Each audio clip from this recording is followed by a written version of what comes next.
Les îles doivent-elles être traitées différemment des autres communes? Elles sont éloignées jusqu'à plus d'1 heure de bateau du continent, en proie à une flambée de l'immobilier, à une dégradation des services publics. L'avenir peut sembler incertain sur nos îles. Alors comment sortir de l'impasse? Une loi spéciale île est-elle nécessaire?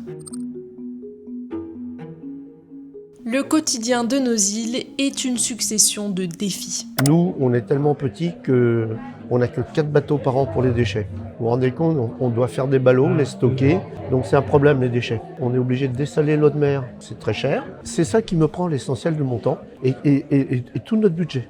Le cabinet Ressources Consultants Finance a réalisé une enquête pour déterminer les surcoûts insulaires. En fait, sur une île, tout coûte plus cher. Le traitement des déchets coûte par exemple 150 000 € de plus à Ouessant que sur le continent. La cantine scolaire ne peut pas être mutualisée avec une commune voisine. Là encore, c'est un surcoût pour la mairie. Et du côté de l'immobilier, les chiffres ne sont pas encourageants non plus. On a des marchés très différents, et spécialement donc des marchés de littoral, de côte qui résistent fortement puisqu'on n'est pas plus du tout sur le même équilibre entre l'offre et la demande. Bréa, c'est le micro-marché par excellence. C'est un marché de niche qui est tout petit. C'est cette île donc préservée, protégée, et qui a le record aujourd'hui donc sur le marché breton du prix médian le plus fort pour les maisons individuelles. Sur l'île, c'est devenu un vrai problème. Nous sommes allés voir sur place.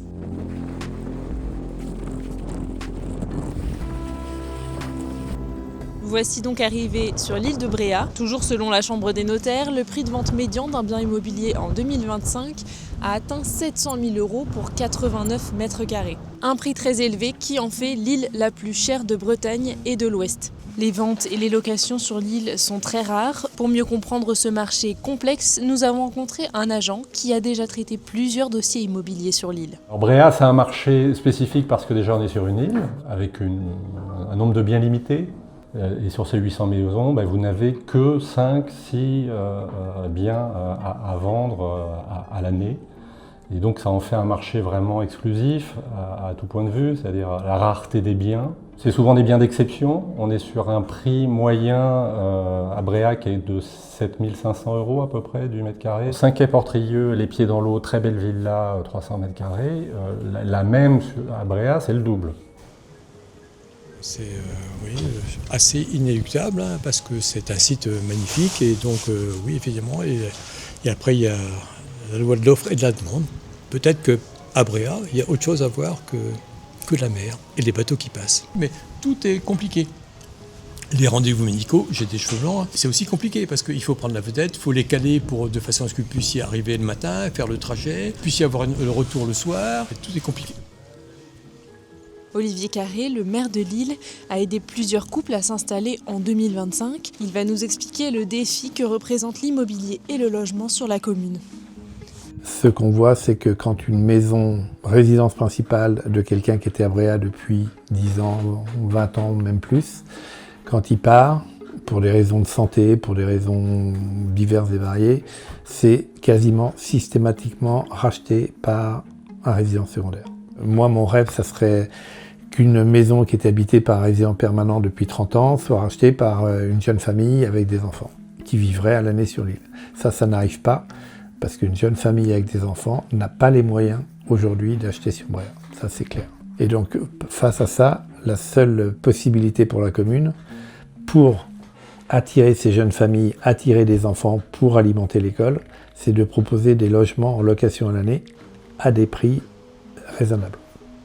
Sans logement abordable, les primo-accédants, les familles, les jeunes ne peuvent pas s'installer sur l'île. On a une proportion énorme de résidences secondaires, une baisse du nombre d'enfants scolarisés à l'école par exemple. Peu d'entreprises parviennent à s'installer. En bref, c'est toute la commune qui en pâtit. Pour faire face à tous ces problèmes, l'association des îles du Ponant se mobilise. Elle rassemble 15 îles principales, des îles Chausey à l'île d'Aix. Et toutes partagent ces mêmes problématiques. Cette association, l'AIP, réclame carrément une loi spéciale île. Pour travailler, on s'est rapproché de la loi montagne Parce que dans la loi montagne, les spécificités de la montagne sont déjà reconnues. Il n'y a pas de raison que parce qu'on habite une île, on n'ait plus accès à des services publics, alors que cet accès, il est garanti sur le continent. Alors la loi montagne, c'est quoi? C'est le premier texte qui reconnaît une différenciation pour 5000 communes situées dans les zones montagneuses. Bien avant que l'on parle de développement durable, elle donnait déjà aux collectivités plus de pouvoir pour gérer l'urbanisation et le développement économique de ces zones,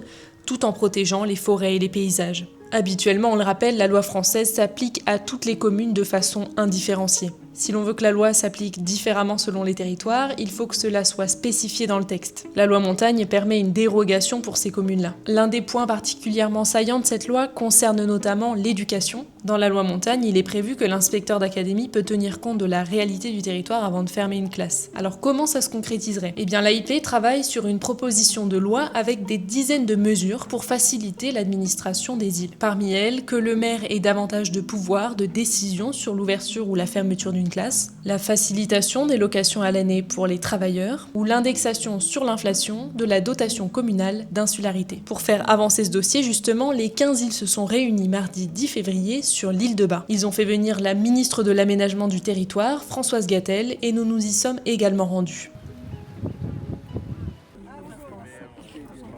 Elle-même originaire de Bretagne, Françoise Gatel s'est montrée réceptive au combat des maires des îles. Il y a l'ambition de l'association des îles qui dit mais nous, on voudrait une loi pour les îles comme il y a une loi sur la montagne, une loi pour le littoral parce que nous sommes importants et c'est vrai et nous avons besoin de particularités, d'adaptation sur tous les sujets. Donc nous demandons une loi, ça c'est leur projet et il y a je crois aussi la possibilité sur des projets de loi qui peuvent arriver comme le projet de loi sur la décentralisation où il va y avoir un volet logement, de regarder s'il y a des mesures qui peuvent être prises dans le cadre de ce projet de loi. Ça veut dire que si c'est possible, ça va plus vite et ça donne des résultats rapidement. Ainsi, les maires îliens espèrent une loi spéciale pour leur territoire. Mais compte tenu des calendriers parlementaires très chargés, une telle loi risque bien de ne pas voir le jour avant plusieurs mois, voire plusieurs années.